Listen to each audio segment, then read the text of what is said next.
Darnell Hayes had been holding scissors in the same barbershop for 23 years. His shop on Southside wasn't just a place to get haircuts. It was the neighborhood therapist, mediator, and safety counselor. Everyone trusted Darnell. Everyone talked to Darnell. And this Tuesday afternoon, when two men sat in the chair, Darnell listened as he always did. "Friday night," said the first one, lowering his voice. "Patterson's pharmacy. Closes at 11. Single shift, old man alone." The second one grinned. "Easy job. We go in, take the register, get out. 5 minutes max." Darnell's scissors froze in midair. Just for a second, but long enough. He knew the pharmacy they were talking about. Patterson's pharmacy. Mr. Patterson was 72 years old, had worked in the neighborhood for 40 years. Darnell's daughter got medicine from that pharmacy. Everyone in the neighborhood loved Mr. Patterson. Darnell slowly continued moving the scissors, his voice perfectly controlled. "Want the back a little shorter?" The men said yes and kept talking: gun, escape route, how much money they expected, which car they'd use. They laid out every detail, as if Darnell were just furniture. But Darnell was there, listening, and he had to make a decision. He could call the police, but then two young men's lives would be ruined. Or he could do nothing, but then Mr. Patterson might die. Or there was a third way, a dangerous way. But Darnell Hayes had a secret. He wasn't just a barber. And when those two men arrived at Patterson's pharmacy Friday night, what they found would change their plans forever. Darnell Hayes had opened Hayes Sons Barbershop in 1999 when he was 32 years old. The "and Sons" was aspirational. At the time, he'd had no sons, just a dream that someday his children would join the family business. His daughter Keisha had been born a year later, and though she'd never shown interest in cutting hair, she'd grown up in that shop. Did her homework in the corner chair, learned math by counting cash register receipts, and absorbed the rhythm of neighborhood life through the conversations that filled the barbershop 6 days a week. Now Darnell was 55, Keisha was 23 and in nursing school, and Hayes & Sons was an institution. Not because Darnell was the best barber in Atlanta, though he was skilled, but because his shop was a sanctuary. Men came to Darnell when they needed advice about marriages falling apart, about children going astray, about bills they couldn't pay. Teenagers came when they needed someone to listen without judgment. Fathers brought sons not just for haircuts, but for life lessons delivered through Darnell's calm, measured voice while clippers hummed and mirrors reflected 3 generations of neighborhood history. Darnell had a gift that couldn't be taught in barber school. He knew when to talk and when to listen. He knew which customers needed silence and which needed conversation. He knew when a joke would lighten the mood and when serious advice was required. And most importantly, he knew how to hear what people weren't saying. The subtext beneath small talk, the pain behind bravado, the fear disguised as anger. That's how he'd prevented 3 fights by mediating before fists flew. That's how he'd talked 2 teenagers out of joining gangs by offering them weekend work at the shop instead. That's how he'd helped a young father find a job when his family was about to be evicted by making phone calls to every business owner he knew until someone said yes. The neighborhood called him Doc, sometimes short for the doctor, because people came to Hayes & Sons with problems and left with solutions, or at least with hope. But today's situation was different. Today, Darnell had overheard a crime being planned in explicit detail, and he had no idea what to do about it. The 2 men in question were Rodney James and Malik Turner, both in their early 20s, both from the neighborhood. Darnell had known them since they were kids running past his shop window, before life had hardened them. Rodney's mother, Mrs. Angela James, worked 2 jobs, morning shift at the hospital cafeteria, evening shift cleaning office buildings, and still struggled to keep the lights on in their 2-bedroom apartment. Rodney was her oldest, trying to help support his 2 younger siblings while working part-time at a warehouse for minimum wage. Malik had been a promising student, made the dean's list at Atlanta Technical College, studying computer science. Then his father died suddenly of a heart attack, and Malik had to drop out to work full-time at a grocery store to support his mother and grandmother. The college fund disappeared into funeral costs and medical bills. They weren't bad kids. They were desperate kids backed into corners by circumstances that made crime look like the only way out. And desperate kids made terrible decisions. After they left the barber shop, Rodney with a fresh fade, Malik with a lineup, both paying exact change and leaving without tipping. Darnell stood alone with broom in hand, sweeping up hair and trying to think clearly through the fog of dread settling in his chest. Patterson's pharmacy was 3 blocks away on the corner of Auburn Avenue. Darrell Patterson had owned it since 1982, back when the neighborhood was thriving, before economic decline and white flight had hollowed out local businesses. He was one of the few black-owned pharmacies that had survived decades of hardship. But Mr. Patterson didn't just fill prescriptions. He extended credit to families who couldn't afford medicine right away, keeping handwritten ledgers of who owed what and never charging interest. He kept candy jars on the counter for children. He knew everyone's names, asked about their families, remembered birthdays. When Mrs. Chen down the street had been too sick to pick up her diabetes medication, Mr. Patterson had personally delivered it to her door. If Rodney and Malik robbed him, especially with a gun, best-case scenario was Mr. Patterson handed over the money, maybe $500 on a good night, and lived with trauma for the rest of his life. Worst case, Mr. Patterson was old-school proud and might resist, getting hurt or killed in the process. Or the police showed up mid-robbery and someone got shot. Maybe Mr. Patterson, maybe Rodney, maybe Malik, maybe all three. And even if it went smoothly, 2 young black men would have crossed a line they could never uncross. First-time offense might mean lighter sentences, but criminal records destroyed futures. No college, no good jobs, just a cycle of poverty and crime that Darnell had watched devour generation after generation. Darnell closed the shop early, something he rarely did on a Tuesday, and walked the 6 blocks home, his mind churning through possibilities like a chess player trying to see 10 moves ahead. His wife Loretta was in the kitchen making dinner when he arrived, the smell of baked chicken and collard greens filling their small house. She took one look at his face and immediately turned down the stove. "What happened?" she asked, wiping her hands on a dish towel. Darnell hesitated. Loretta had been his partner for 32 years. They'd built the barber shop together. She'd handled the books while he'd cut hair, both of them working second jobs until the business was stable. She knew him well enough to read trouble in the set of his shoulders. He told her everything. The overheard conversation, the plan to rob Patterson's pharmacy Friday night, his dilemma about what to do. As he spoke, Loretta's expression shifted from concern to alarm to that particular kind of determination she got when protecting their family or their community. "You have to call the police," she said firmly when he finished. "If I do that, Rodney and Malik go to jail. Prison, probably. They're kids, Loretta. Stupid kids making a stupid decision born out of desperation. But they're not hardened criminals. They're about to become criminals. And if you don't stop them, Mr. Patterson could get hurt." Loretta crossed her arms. "I know you want to save everyone, Darnell. It's who you are. But sometimes you can't save people from themselves. I have to try." "Why? Why is this your responsibility?" Darnell was quiet for a moment, staring at his hands. Hands that had held scissors for 23 years. Hands that had shaken countless other hands in greeting. Hands that had once been just as desperate as Rodney's and Malik's. "Because 30 years ago, I was them," he said quietly. "Broke, angry, backed into a corner. I was about to do something just as stupid. And someone stopped me. Someone who didn't call the cops, who didn't turn away, who just helped. If they hadn't, I wouldn't be here.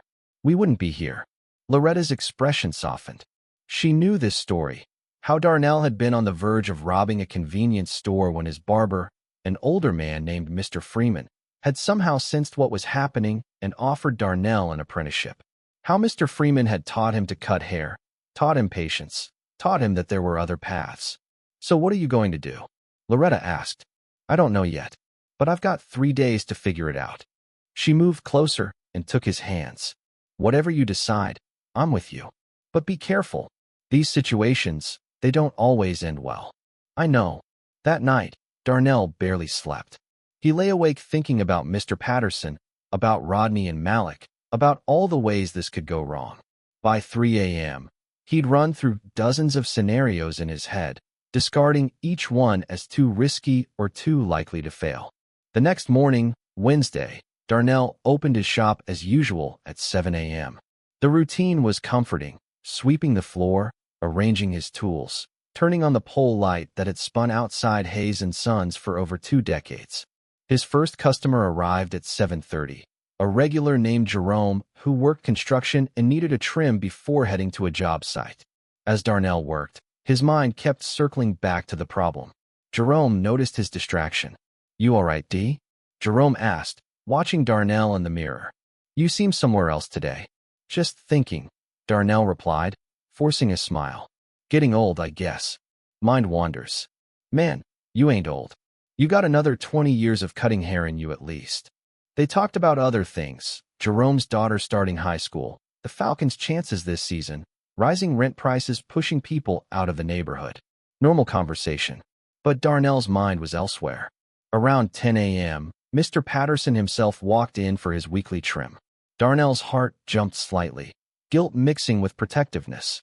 "Morning, Darnell," the older man said, easing into the chair with the careful movements of someone whose joints didn't work like they used to. "How's business treating you?" "Can't complain, Mr. Patterson. How about you? How's the pharmacy?" "Oh, you know." Mr. Patterson sighed. "Same struggles.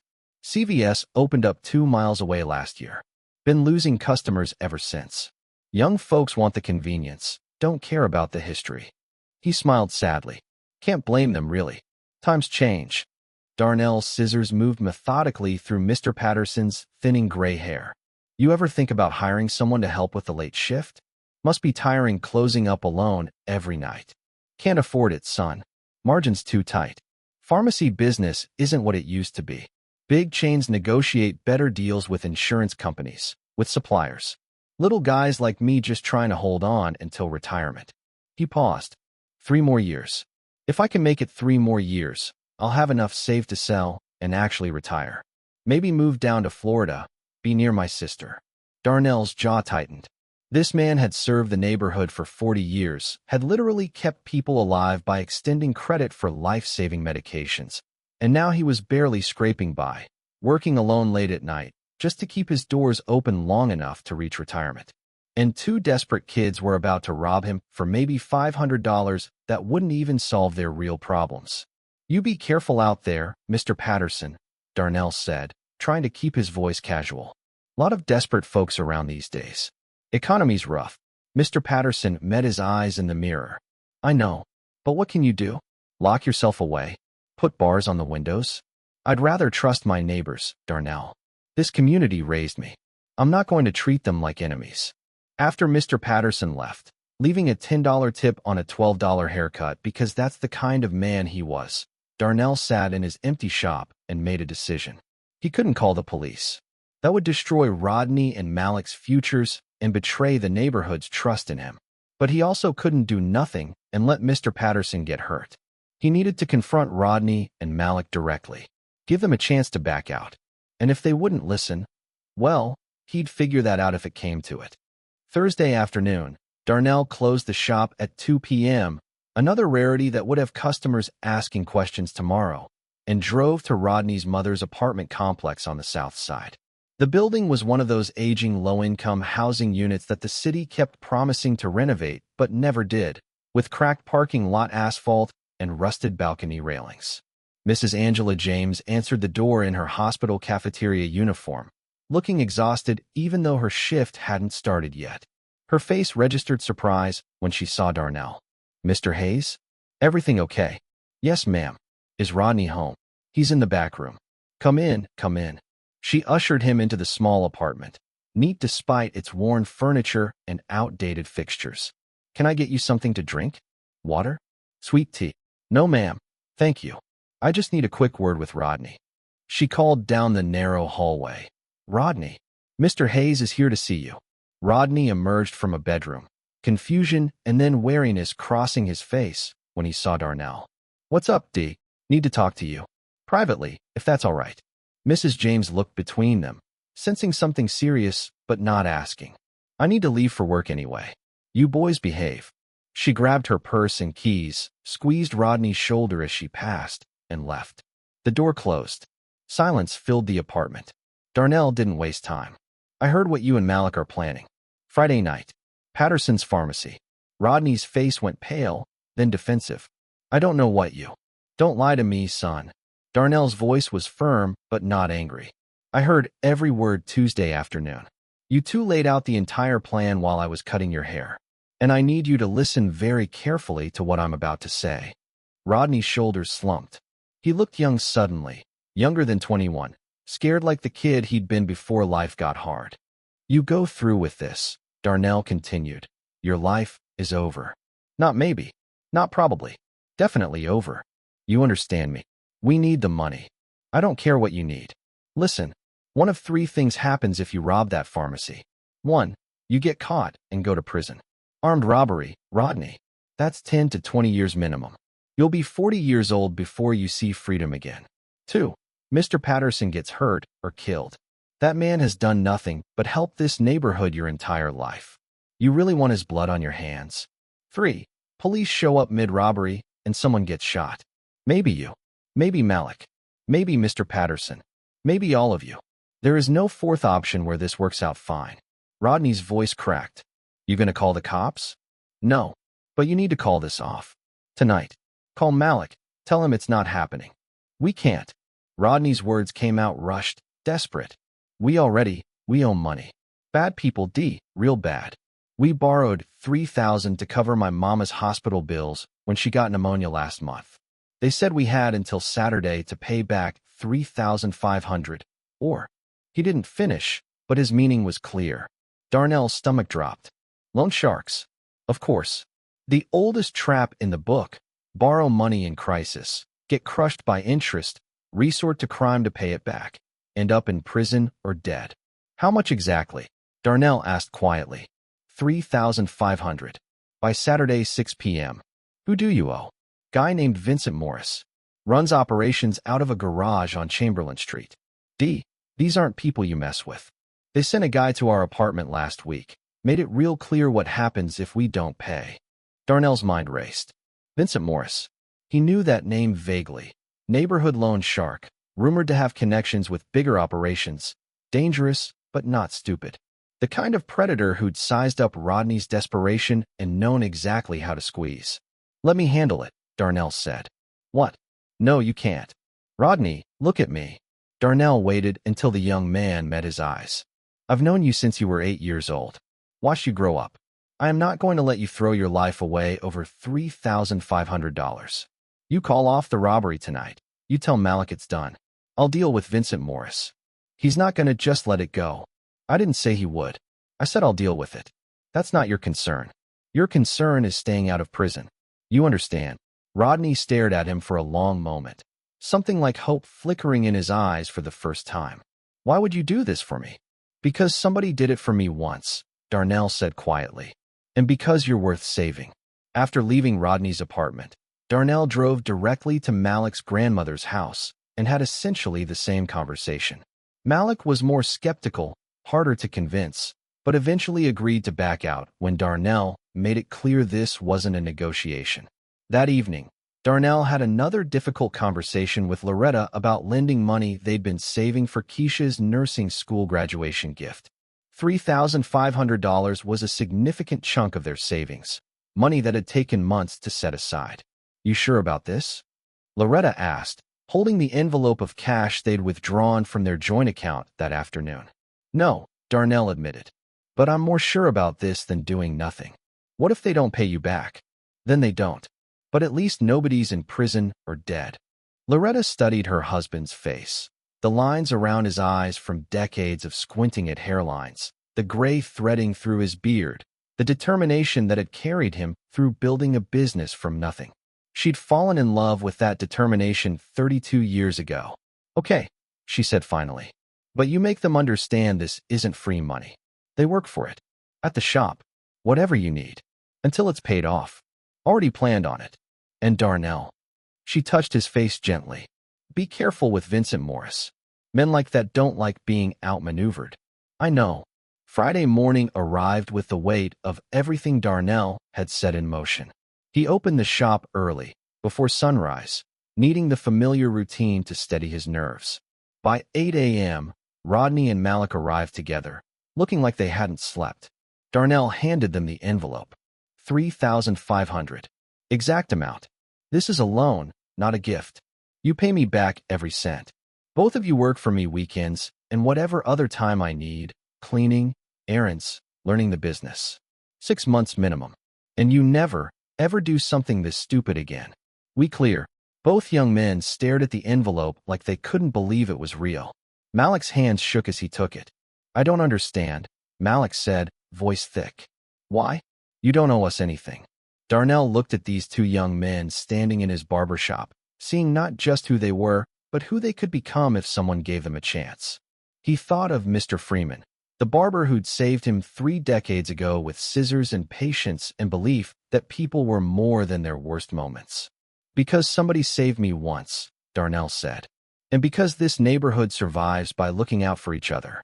Now get that money to Vincent Morris before you're late. And boys, they turned back at the door. Stay away from men like Vincent from now on. Anything you need, you come to me first. Understood? Yes, sir. They said in unison, gratitude and shame and relief mixing in their expressions. After they left, Darnell stood in his empty shop, sunlight streaming through the windows, and allowed himself to breathe. One crisis averted. Mr. Patterson was safe. Rodney and Malik had a chance at futures that didn't involve prison. But Darnell knew this wasn't over. Vincent Morris wouldn't appreciate someone interfering with his business. And men like Vincent had long memories. Sure enough, that evening after closing, 3 men walked into Hayes Sons. Darnell had been expecting them. He'd stayed late deliberately, shop lights on, door unlocked, waiting. The leader was Vincent Morris himself, mid-30s, expensive leather jacket over designer jeans, the kind of carefully curated appearance meant to project success and danger simultaneously. His 2 associates flanked him, younger men with hard eyes and hands that kept drifting toward waistbands where guns were likely tucked. Darnell Hayes, Vincent said, not a question. His voice was smooth, educated, not what people expected from a street-level loan shark. We need to talk. Darnell kept sweeping, not showing the anxiety churning in his gut. Shop's closed. I can see that. This won't take long. Vincent stepped further inside, his associates blocking the door. See, I had 2 young men who owed me money. They were going to do a job tonight to pay me back. Then you gave them my money and interfered with my business arrangement. That's problematic. Darnell stopped sweeping and looked directly at Vincent. Those boys paid you what they owed. In full. Plus interest. Business concluded. See, that's where you're wrong. Those boys were mine. They took my money. They worked for me. Then you interfered. They're not property. And they're not working for you anymore. They work for me now. Vincent's smooth facade cracked slightly, irritation showing through. You don't know who you're messing with, old man. I could make serious problems for you. And you don't know who you're threatening. Darnell leaned on his broom, projecting calm he didn't entirely feel. I'm a barber. People talk to me. I listen. And I remember. For instance, I know you're Vincent Morris. Run a loan operation out of your uncle's garage on Chamberlain Street. I know you've got 3 children. Vincent Jr. is 9, Madison is 6, little Cameron is 3. I know your wife Denise thinks you work in real estate investment. I know you drive a 2019 BMW that's financed under your cousin's name to avoid asset seizure. And I know you're not nearly as dangerous as you want people to believe, because truly dangerous men don't need to make threats in barbershops after hours. The room went very still. Vincent's associates looked at each other, uncertain. Vincent's jaw tightened. That sounds like a threat, Vincent said quietly, danger in his voice now. No, it's information. Because here's what else I know, you're smart.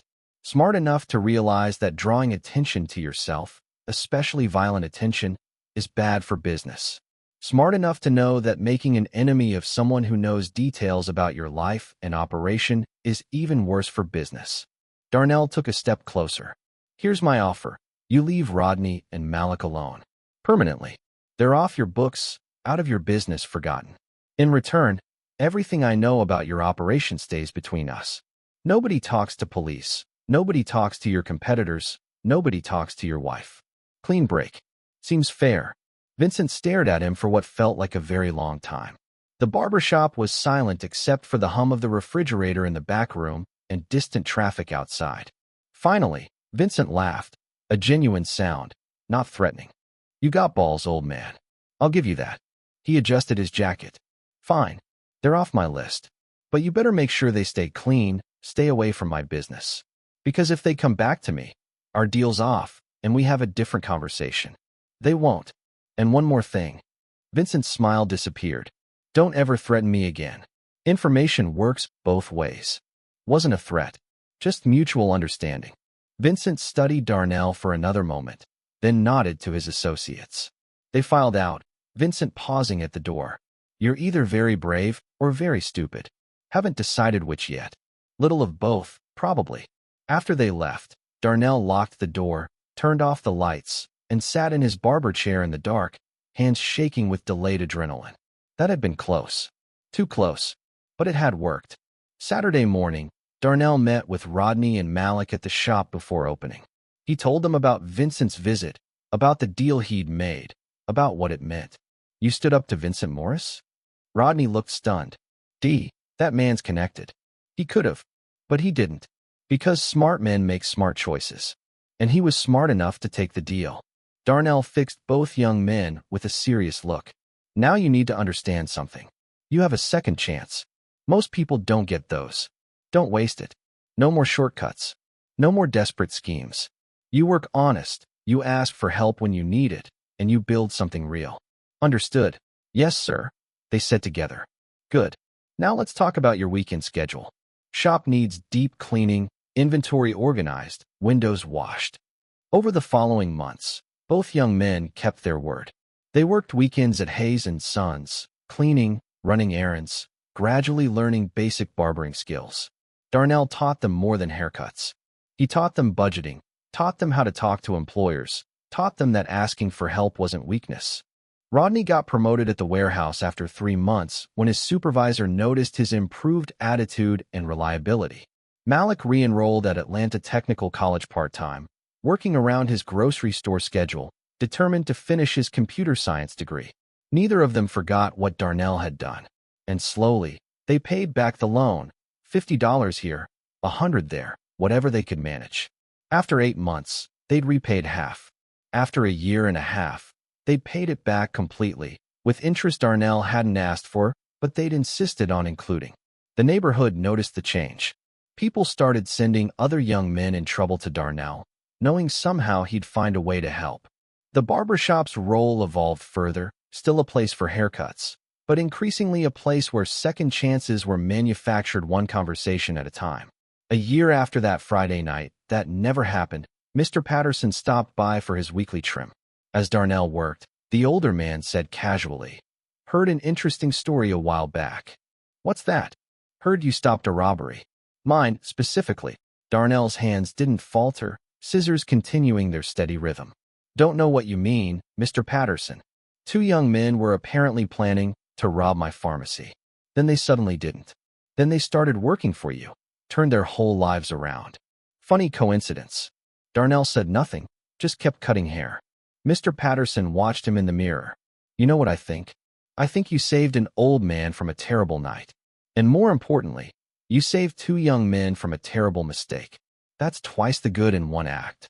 "Just did what neighbors do," Darnell said quietly. "No." Mr. Patterson's voice was firm. "You did what heroes do. And the neighborhood knows it, even if you don't want credit. Not a hero, just a barber. Sometimes they're the same thing." After Mr. Patterson left, Darnell stood alone in his shop, looking at the chair where Rodney and Malik had sat 18 months ago, planning a crime that would have ruined multiple lives. He thought about the thin line between disaster and redemption, about how sometimes all it took was one person willing to step in. That evening, closing up, Darnell found an envelope that had been slipped under his door. Inside was a card with a simple message in Malik's handwriting. "Thank you for seeing who we could be instead of who we were about to become. R&M." Darnell put the card in his wallet, next to a photo of Keisha and a business card from Mr. Freeman's barbershop that he'd kept for 30 years. 3 years after that Friday night, that never happened, Hayes Sons Barbershop celebrated its 25th anniversary. The neighborhood threw a party, street blocked off, music, food. Mr. Patterson brought cake from the bakery next to his pharmacy. Rodney showed up in his warehouse supervisor uniform. Malik came straight from his tech support job at a downtown firm where his newly completed degree had landed him. They found Darnell near the grill, flipping burgers. Rodney cleared his throat. "D, we got something for you." They handed him an envelope. Inside was a check for $5,000, more than the original loan, enough to cover Keisha's graduation gift and then some. "We've been saving," Malik explained. "Wanted to make sure we paid back everything, plus real interest. Not the 50% Vincent Morris kind, but fair interest." Darnell looked at the check, then at these two young men who'd been on the verge of throwing their lives away. "You already paid the loan back." "That was the money," Rodney said. "This is the debt. The real debt. For believing we were worth saving." Darnell hugged them both, tears in his eyes, not caring who saw. Later that evening, as the party wound down and neighbors drifted home, Loretta found Darnell sitting in his barber chair, looking at the check. "What are you thinking about?" she asked. "Thinking about Mr. Freeman. How he saved me 30 years ago with nothing but scissors and patience and belief. How I almost didn't become this." He gestured at the shop, the photos on the walls, the evidence of quarter-century of cutting hair and changing lives. "And now you saved them. Maybe. Or maybe I just gave them space to save themselves." "That's the same thing, Darnell." He smiled. "Yeah, I guess it is." Outside, the Hayes Sons sign glowed in the evening darkness, a beacon for a neighborhood that understood something important. Salvation didn't always come from police or programs or policies. Sometimes it came from a barber who knew when to listen, when to act, and when to believe that people were more than their worst moments. And sometimes preventing a crime had nothing to do with calling 911. Sometimes it meant picking up scissors instead of a phone, reaching into your savings instead of reaching for judgment, and trusting that a second chance could make all the difference.